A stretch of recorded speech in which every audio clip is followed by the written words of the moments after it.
Alright, so I've given you guys my list for the top 10 best movies of 2021 and my list for the top 10 worst movies of 2021, which means 2021 is done. We're on to a new year. It's the start of 2022, and before I see any movies in 2022, I want to give you my list for the top 10 most anticipated movies of 2022. This is always a tough list to do because going into every year, there's always quite a few movies I'm looking forward to. Not just 10, but I gotta whittle it down to the ones that I'm the most excited for, I have the most confidence in. I mean, in no way is this a prediction of what's going to be my 10 favorite movies of 2022. I mean, these movies could be terrible, but I'm hoping they're not. That's why I'm excited for them. But this is always a fun list to do. I like speculating. I like thinking about what the movie's going to be about or what we could be getting, what it could lead to. Definitely got some ones I think are worth being excited about this year, so let's get right into this. Number 10 on my list is a movie that is 13 years in the making, and I can't not have it on the list because I am really interested to see this. Avatar 2. The first Avatar we got in 2009 is an extremely well-made movie, and it is good, but it is a little bit overrated. I can't deny that. It does remind me a little too much like Dances with Wolves. It sometimes feels like Pocahontas 3000, but visually speaking and technically speaking, Avatar is an absolute masterpiece, and it was a game changer. It's one of those movies where it comes down to just like, here's where we're at with technology. This is what we're capable of doing. Here's the new bar. And I'm really hoping, since 13 years have gone by, that Avatar 2 is going to set the same standard. I've heard the reason this movie has taken so long is James Cameron wanted to wait till certain technology could be used to film certain scenes, so visually, I'm sure this movie's going to look amazing. But I'm interested in the story. Where are the characters going to be at? Is it going to take place 13 years later for us and them, or will it take place immediately after the events of the first Avatar? Definitely have a lot of questions, but I'm excited to go back to the world of Pandora, especially with James Cameron back at the helm.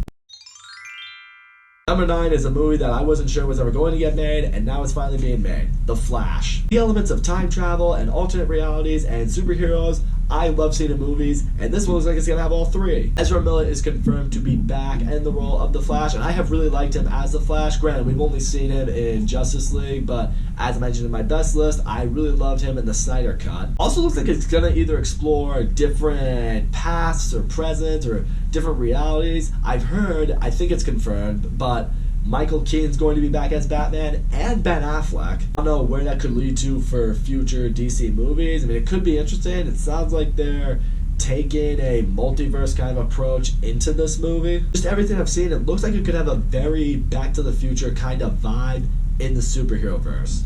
And that's not nothing to be excited about. Number 8 is a movie that I'm not sure if I should be excited for, but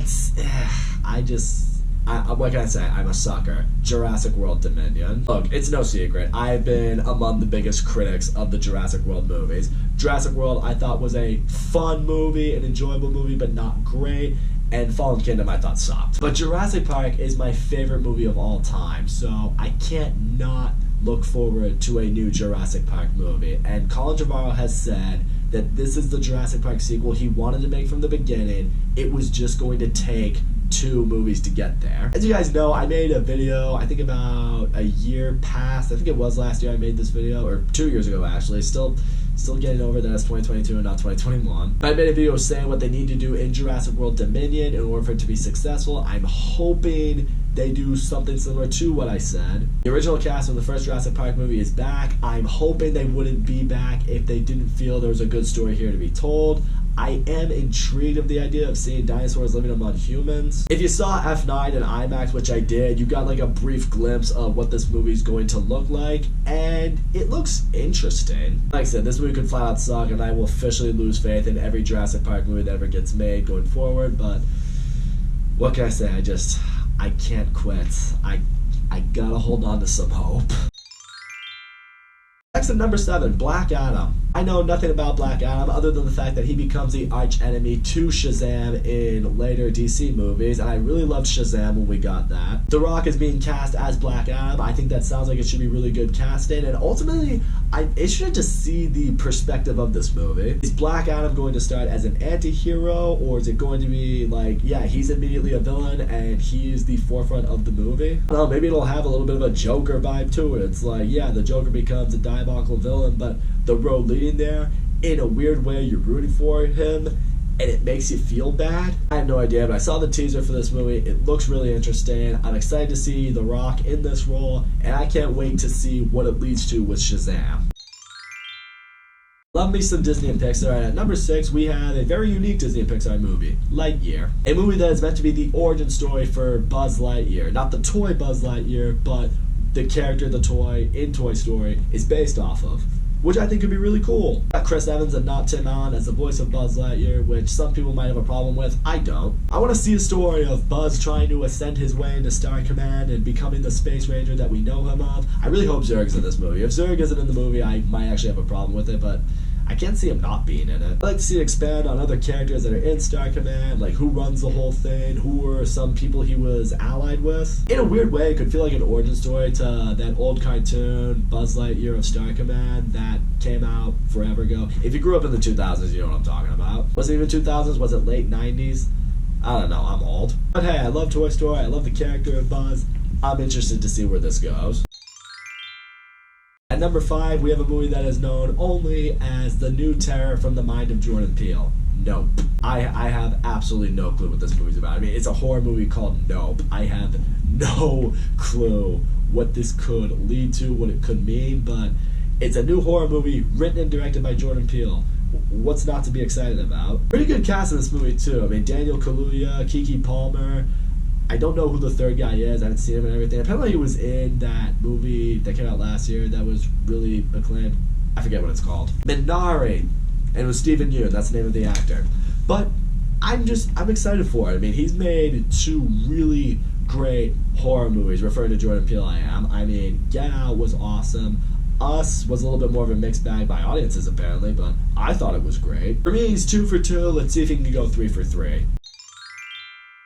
Number 7 is a movie and a franchise that really just keeps getting better. Mission Impossible 7. Didn't start off as a huge fan of the Mission Impossible franchise, and then I saw Ghost Protocol, and I was like, holy shit, that was fucking awesome. And then they kept making movies, and, you know, Rogue Nation was great. And Fallout is one of the best action movies I've ever seen. It just really feels like the Mission Impossible franchise has really found its stride, so yeah, I'm now excited as all hell for 7. Tom Cruise, I mean, it's fair to say he might be one of the best action actors that's been working today. I mean, he does his own stunts. The dude's 60. Doesn't look like he's 60. Can't wait to see the team back together. Can't wait to see the action. Can't wait to see what the mission is. Fallout set an extremely high bar for the franchise, but if 7 can hit it, holy shit. And yeah, I'm a big dork with this stuff, but yeah, top 3 most anticipated movies of the year, all superhero movies. Number 3, Doctor Strange in the Multiverse of Madness. I thought it was in the Multiverse of Madness, but it's in. I got a lot more excited for this movie when it was announced that Sam Raimi was going to direct this movie. I think Sam Raimi is the perfect choice to direct this movie, because this movie is meant to be a blend of superhero and I think gothic horror elements. I'm thinking Sam Raimi's perfect for that because he's directed horror movies, he's directed superhero movies. He's the perfect guy to direct a movie that's supposed to have both. After the events of Doctor Strange and WandaVision and Spider-Man No Way Home, I can't wait to see how all of it is just blended together into this movie. Doctor Strange and Scarlet Witch, I think they're going to make a great tandem. I can't wait to see them team up for whatever it is they have to face. After I saw the trailer for this movie, at the end credit scene in Spider-Man No Way Home, it looks really fucking good. Visually looks great. It looks like it's gonna be some intense shit. I can't wait to see Chiwetel Ejiofor come back. I'm thinking he will be in the more villainous role of this movie. And hey, maybe Mephisto finally shows up in the MCU. Now would be the time to do it. And that's also part of the reason why I have this movie so high on this list. I just really want to see him finally show up in the MCU. But regardless, I think this movie's gonna be awesome. You would think I'm finally over Spider-Man, but I'm not. I'm never going to be. Number 2, Spider-Man Across the SpiderVerse, Part 1. Spider-Man Into the Spider-Verse was such a surprise for me. I know a lot of people went into that movie hyped up. I wasn't really. I didn't really know what to expect. It ended up being fucking awesome. And because it was a huge success it was, of course it's getting a sequel, and not only sequel, Part 1 of a sequel movie. Don't know much about the plot, don't know any of the new characters that are going to be brought into it, but I really loved the voice cast of the first one. To my knowledge, I think most, if not all of them, are coming back. The animation of this movie is awesome. I just love how it's filmed to be a comic book come to life, basically. I'm expecting what we got from the first one. A lot of humor, a lot of heart, a lot of really great animated action. Ultimately, I want to see Miles Morales continue to grow as Spider-Man in this movie. I think it could be really good. But I'm hoping it's not entirely build up. I hope I don't watch this movie and I feel unfulfilled. It's like, alright, I guess we gotta wait for part 2 to come out now. I'm hoping this movie is capable of standing on its own, but knowing the mind behind it, I feel like it will be able to. And yes, my number 1 most anticipated movie of the year, I mean, it really shouldn't come as a surprise. The Batman. The Batman's been through a lot of different stuff. I mean, recasting, new directors, a lot of stuff in production. I love the choice of Matt Reeves to direct this movie. I think Matt Reeves is one of the most underrated directors working today. I think he'll be a great choice to direct this movie. Robert Pattinson, admittedly, I was very skeptical. In fact, I was not on board at all with him being cast to play Bruce Wayne and Batman. I was just like, no, that doesn't seem like the right choice. And now after watching the trailers for the Batman that we've gotten so far, I'm just like, yep, I'm on board with him, and I am really on board with this movie because it looks really fucking good. I mean, I think all my doubt for Robert Pattinson as Batman alleviated when there's that scene in the trailer where he just beats the absolute piss out of that guy and just looks at him and he says, I'm vengeance. So I'm just like, yeah, no, that's Batman. Really, really excited to see Paul Dano as the Riddler. We haven't seen a whole lot of him in the trailer. We've just seen like little glimpses here and there and voiceovers of him. I mean, I like that they're kind of keeping that under wraps for the movie. That's exciting. Colin Farrell as the Penguin, though, holy shit. Did anyone recognize him? I think above all, what I'm really excited about this movie is it feels like it's going to be a realistic Batman, but still with a lot of comic book elements to it. Don't get me wrong, I absolutely love the Nolan trilogy. It's maybe my favorite movie trilogy of all time. But I can understand why some people aren't totally in love with it because it feels a little too real of a Batman movie. And that is what Christopher Nolan was going for. He wanted a realistic Batman trilogy, and I think it's amazing. But maybe for some fans out there, it lacked some of the comic book elements that they're really going for in these types of movies. This feels like it's going to have the right blend. I feel like every Batman fan out there will be able to enjoy this movie. It'll have realistic elements like from Nolan's Batman trilogy that people will be able to get behind, but it'll have enough comic book elements into it as well for just general superhero audiences to get behind. Above all, this also feels like a real crime, neo-noir detective movie, which is huge because, Batman is labeled as the world's greatest detective. And I think in this movie, we will see more of his detective skills than we have in any Batman movie beforehand. This movie looks amazing. I really think it's going to be special. I mean, I don't know if I'll walk out of it calling it the greatest Batman movie ever. I mean, The Dark Knight is like top 2 all-time favorite movies for me, but I mean, nothing is impossible. But yeah, I cannot wait to see the Batman. As soon as tickets are on sale, I'm definitely going to be getting my tickets for this one. And yeah, this was a pretty easy choice for my most anticipated movie of the year. What can I say? That is the conclusion of my top 10 most anticipated list of 2022 and my top 10 series for this year, essentially. Appreciate you guys tuning in for me on that. I'm very excited for 2022. I hope you guys are on board for this one as well. Now it's over to you guys. Don't forget to leave a comment. Let me know the movies you're most excited for. Do you have 10? Do you have 20? Do you have 3? Do you have 5? How many are you looking forward to seeing? Also, don't forget to leave a like and subscribe, and I will see you all next time.